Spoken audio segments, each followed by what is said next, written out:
Hello friend, अगर आपकी dating app पे बात नहीं बन रही ना तो घबराने की बात नहीं है।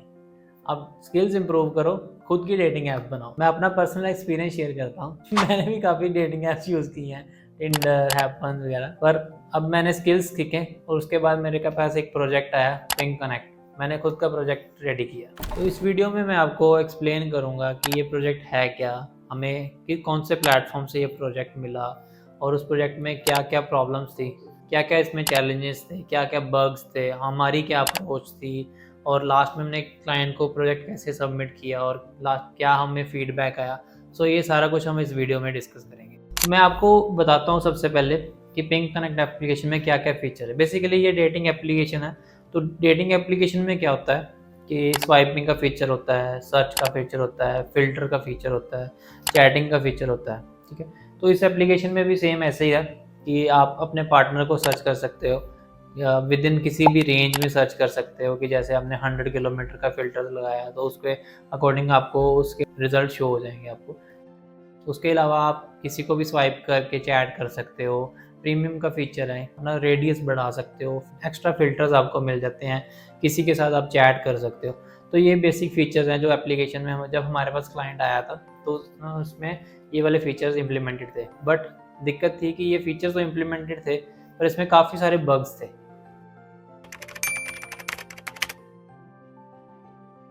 तो ये प्रोजेक्ट हमें अपवर्क फ्रीलांसिंग प्लेटफॉर्म से मिला। तो सबसे पहले हमने प्रोजेक्ट्स को सर्च किया तो हमें ये प्रोजेक्ट मिला। ऊपर पे क्या होता है कि जैसे जॉब कोई भी है तो उस पर आपको पहले रीड करो कि उसके क्लाइंट की क्या रिक्वायरमेंट है। ठीक है, उस पर आपको बिड करनी होती है, आपको अपना प्रपोजल लिखना होता है कि इस प्रोजेक्ट में क्या क्या चीज़ें आपने जो मेंशन किया हम उन चीज़ों को कर सकते हैं, क्या क्या कर सकते हैं, क्या क्या प्रोवाइड करेंगे। तो इस प्रोजेक्ट को भी हमने ऐसे ही बिड की। क्लाइंट ने हमारा प्रपोजल देखा, उसको क्लाइंट प्रपोजल हमारा अच्छा लगा, उन्होंने हमारी प्रोफाइल देखी, प्रोफाइल उनको अच्छी लगी। तो हमारी क्लाइंट के साथ मीटिंग शेड्यूल हुई। तो मीटिंग में जो सबसे पहले क्लाइंट ने उनके पास जो लास्ट बिल्ड थी उनके पास, उन्होंने वो हमें दिखाई कि इसमें ये बग्स आ रहे हैं, इस तरीके से ये एप्लीकेशन चल रही है, हमने ये इम्प्रूवमेंट्स और करनी है।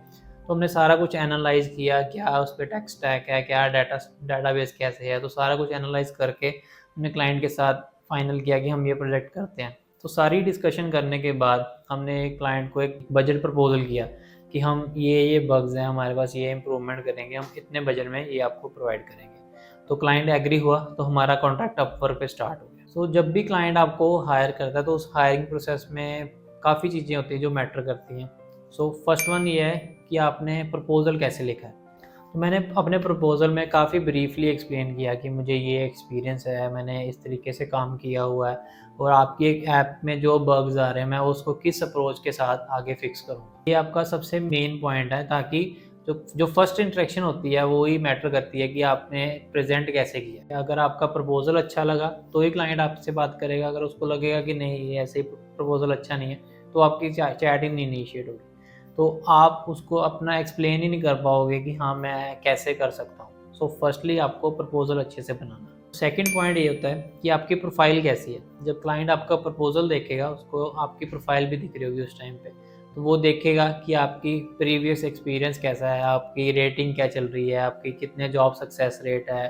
तो ये सारी चीज़ें आपकी मैटर करेंगी। मेरी 100% जॉब सक्सेस रेट है तो क्लाइंट को मेरा एक्सपीरियंस भी अच्छा लगा और उन्होंने देखा कि प्रोफाइल भी अच्छी है तो उन्होंने मेरे साथ इंटरेक्शन स्टार्ट करी। तो थर्ड पॉइंट होता है कि क्लाइंट फीडबैक, जो आपने लास्ट काम किया है, प्रीवियस जो जितना भी आपने अभी तक काम किया हुआ है उस पर क्लाइंट्स का क्या फीडबैक आया कि आपकी किस तरीके से इंटरेक्शन थी। क्लाइंट ने आपको पॉजिटिव फीडबैक दिया, जो न्यू क्लाइंट आएगा वो आपकी प्रोफाइल पे देखेगा कि इसने प्रीवियस क्या एक्सपीरियंस है, जैसे 5 स्टार रेटिंग है, गुड कमेंट्स है। तो वो भी चीज़ें काफ़ी मैटर करती हैं कि क्लाइंट को एक पॉजिटिव वाइब आती है कि हाँ इसने लास्ट टाइम जो क्लाइंट के साथ ऐप और वेबसाइट पे काम किया है वो काफ़ी अच्छा काम किया है, तो हमारे साथ भी ये अच्छा काम करेगा और हमारा भी प्रोडक्ट एक अच्छा प्रोडक्ट रेडी हो जाए। फोर्थ पॉइंट हमारे पास आता है टेक स्टैक का। मैं iOS एप्लीकेशन, एंड्रॉयड एप्लीकेशन और वेबसाइट प्रोवाइड करता हूँ। तो क्लाइंट भी वही चीज़ ढूंढ रहा था, उसको भी iOS एप्लीकेशन चाहिए थी, एंड्रॉयड एप्लीकेशन और वेबसाइट का काम चाहिए था। तो जब दोनों का टेक स्टैक मैच कर जाता है तो जॉब मिलने के चांस बढ़ जाते हैं। सो फिफ्थ पॉइंट आता है कि जैसे अभी आपकी क्लाइंट के साथ मीटिंग शेड्यूल होगी तो उस मीटिंग में आप उसके साथ कैसे इंटरेक्ट कर रहे हो। तो जैसे क्लाइंट आपको एक्सप्लेन कर रहा है तो आपको पहले उसको अच्छे से अंडरस्टैंड करना है कि हाँ उनकी क्या रिक्वायरमेंट है। उसको अंडरस्टैंड करने के बाद आप फिर उसको एक्सप्लेन करो कि मैं ये अंडरस्टैंड किया हूँ, ठीक है, और मैं इस अप्रोच के साथ चलूँगा। तो जब क्लाइंट को लगेगा कि हाँ, जो मैं चाहता हूँ वही अंडरस्टैंड किया है और वही प्रोडक्ट वो प्रोवाइड करेंगे, उसके साथ आपके चांस बढ़ जाएंगे कि प्रोजेक्ट आपका उसी क्लाइंट के साथ स्टार्ट हो जाएगा। तो मेरी भी क्लाइंट के साथ मीटिंग जब शेड्यूल हुई तो उन्होंने मुझे अपने प्रीवियसली जो उनके पास ऐप थी वो उन्होंने प्रेजेंट की कि इस तरीके से हमारी ऐप चल रही है और इसमें ये बग्स आ रहे हैं। तो मैंने उनको अच्छे से अंडरस्टैंड किया और मैंने उनको सोल्यूशन प्रोवाइड किए कि इसमें ये बग्स हैं, हम इसको इस तरीके से सॉल्व कर सकते हैं, ये वाला टेक स्टैक यूज़ करना चाहिए, हमारा इस तरीके से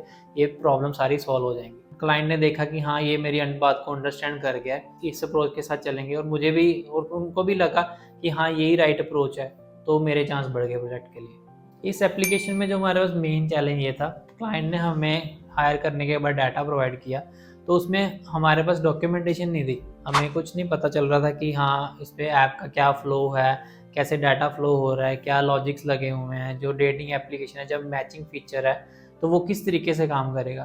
तो ये मेजर प्रॉब्लम थी इस एप्लीकेशन में। जो सेकंड चैलेंज हमें ये था कि जो कोड किया हुआ था, एक तो उस पर लॉजिक्स काफ़ी वीक थे, वो कभी चल रहे थे कभी नहीं चल रहे थे। तो सेकंड प्रॉब्लम उसमें ये थी कोड के अंदर कि जो लाइब्रेरीज थी वो डेप्रिकेटेड थी, कि जो अभी लेटेस्ट ओएस के अकॉर्डिंग वो चल नहीं पा रही थी।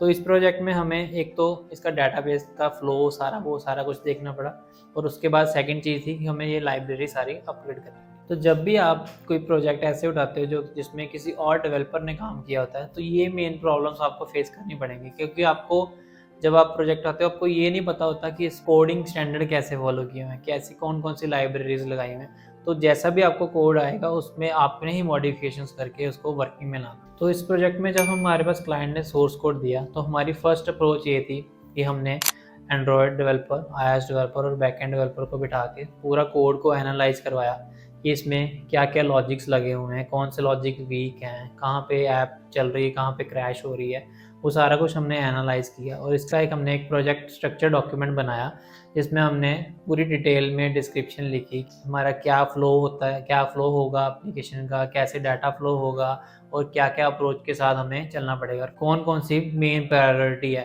तो इसमें हमने डिफ़ाइन किया कि कितने % हमारा जो प्रोजेक्ट है वो वर्किंग है और कितने हमारे पास बग्स हैं। तो चैट जो थी इसमें वो काफ़ी बगी थी, इसमें चैट रियल टाइम चैट नहीं थी। जैसे यूज़र को अगर कोई भी मैसेज सेंड करता है तो उसको जब तक वो रिफ्रेश नहीं करता था दूसरा मैसेज उसके पास आता नहीं था। तो हमने इसमें रियल टाइम चैट को इंट्रोड्यूस किया ताकि यूज़र की इंटरेक्शन इंप्रूव हो, ताकि वो एक मैसेज सेंड करे तो अगर दूसरा बंदा भी मैसेज कर रहा है तो साथ साथ में उसको पता चल जाए कि अदर पर्सन क्या आपको भेज रहा है। तो इस एप्लीकेशन में कोई भी रेवेन्यू मॉडल नहीं था। तो क्लाइंट ने हमारे साथ डिस्कशन की कि हमने कुछ रेवेन्यू जनरेट करने के लिए क्या करना चाहिए। तो हमने सजेस्ट किया कि आप इन ऐप सब्सक्रिप्शन मॉडल ऐड करो। उसमें जैसे स्टार्टिंग में जैसे प्रीमियम यूज़र नहीं है तो उसको सिर्फ 10 स्वाइप्स मिलेंगे, उसके बाद उसको एक प्रीमियम सब्सक्रिप्शन लेनी पड़ेगी ताकि वो और स्वाइप्स गेट कर सके। इसमें हमने और एडिशनल फीचर ऐड कर दिया कि आप अपना रेडियस इंक्रीज़ कर सकते हो। जैसे इनिशियली 100 किलोमीटर्स है तो उसको हमने 1000 किलोमीटर तक कर दिया ताकि ज़्यादा इन यूज़र के साथ वो इंटरेक्ट कर सके। थर्ड मेजर इशू था वो था नोटिफिकेशन का।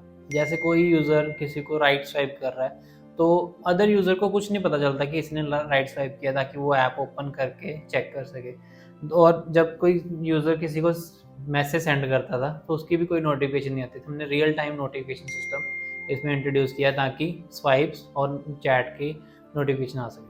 तो ओवरऑल एक्सपीरियंस हमारा इस प्रोजेक्ट में क्लाइंट के साथ काफ़ी अच्छा रहा। हमने उनको जो कमिटमेंट की थी वो एट द एंड हमने उनको प्रोवाइड किया। इसमें सिर्फ हमारे पास एक प्रॉब्लम आई थी, वो टाइमलाइन का इशू था। तो टाइमलाइन का इशू इस तरीके से आया कि जो हमें इनिशियली कोड प्रोवाइड हुआ उसमें जब हमने चेंजेस करने शुरू करे तो कुछ बग ऐसे आए कि जो हमें एक्सपेक्टेड नहीं था कि इतना टाइम लगेगा। वो हमारी टाइमलाइन 2 वीक्स की जैसे एक्सटेंड हो गई। तो बट हमने क्लाइंट को जैसे एक्सप्लेन किया कि हाँ, ऐसे ये प्रॉब्लम आ रही है, तो अगर जैसे लास्ट में आपको जो आपने इनिशियली कमिट किया है वही प्रोडक्ट आप अगर क्लाइंट को लास्ट में प्रोवाइड कर दोगे तो अगर आपकी थोड़ी सी टाइमलाइन इंक्रीज भी होती है तो क्लाइंट इतना अंडरस्टैंड कर लेता है कि हाँ, जो इन्होंने फाइनल बताया था वही प्रोडक्ट इन्होंने रेडी कर दिया और जो ऐप है वो हमारे यूज़र्स के पास भेजने के लिए रेडी होगी। तो इस वीडियो में मैंने आपको बताया कि मैंने ये प्रोजेक्ट कैसे एक्वायर किया, क्या क्या मुझे चैलेंजेस आए और क्या हमारी अप्रोच थी इस प्रोजेक्ट को कंप्लीट करने के लिए। अगर आपको ये वीडियो नॉलेजेबल लगी तो please like, comment and subscribe to my channel. Thank you.